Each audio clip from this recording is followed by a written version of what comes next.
Hi friends, welcome to சோபி சமையல். இன்றைக்கி என்ன ஸ்பெஷல்னு பார்த்துடலாமா? இன்றைக்கி எங்கள் கோவை அரிசி பருப்பு சாதம் ஸ்பெஷல். ஓகே ஃப்ரெண்ட்ஸ், என்னென்ன எடுத்து வச்சுருக்கேன்னு பார்த்துடலாமா? தக்காளி எடுத்து வச்சுருக்கேன், மல்லி, கருவேப்பிலை, அரிசியும் பருப்பையும் ஊற வச்சு வச்சுருக்கேன்.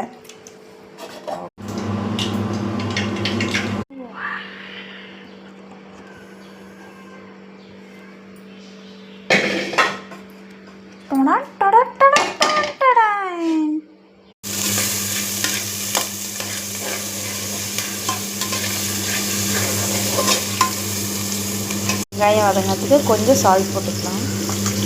அடுத்து தக்காளி போட்டுக்கலாம்.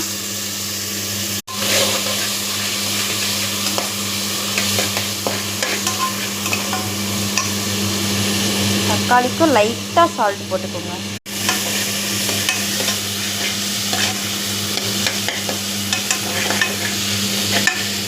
லைட்டாக கிளார் அடிக்குதுங்க, சாரி. ஓகே, இந்த ஸ்டேஜில் இருக்கும்போது பொடி சேர்த்துக்கலாம்.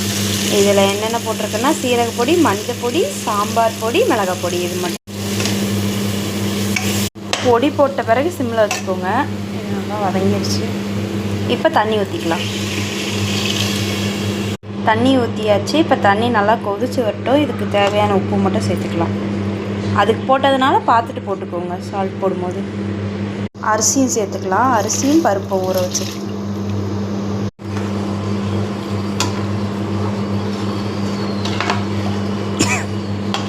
இது கூடவே மல்லித்தலையும் போட்டுக்கலாம். அடுத்து மல்லித்தலை, ரெண்டாவது தேங்காய் சில்லு. வேணும்னா தேங்காய் துருவியும் போட்டுக்கலாம். இந்த மாதிரி கட் பண்ணி போட்டு பிடிச்சி சாப்பிட்றேன்னு சொல்கிறவங்களுக்கும் இப்படி போட்டு கொடுக்கலாம். இல்லை வாயில் டிஸ்டர்பன்ஸாக இருக்கும் தேங்காய் அப்படின்னா துருவி போட்டே செஞ்சுக்கோங்க. ஓகே, அப்படியே மூடி போட்டு க்ளோஸ் பண்ணி ஒரு 4 விசிலுக்கு அடுத்து ஆஃப் பண்ணிடுங்க.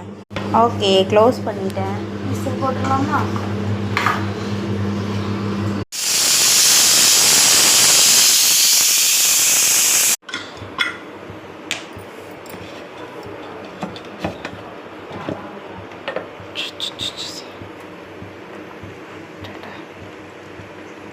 அரிசி பருப்பு இஸ் ரெடி. ஓகே ஃப்ரெண்ட்ஸ், அரிசி பருப்பு ரெடி ஆயிடுச்சு. ஓகே, பாய். உங்கள் வீட்டில் என்ன ரெசிபின்னு கமெண்ட் பண்ணுங்கள், சப்ஸ்கிரைப் பண்ணுங்கள், என்னோடய சேனலை ஃபாலோ பண்ணுங்கள். ஓகே, பாய்.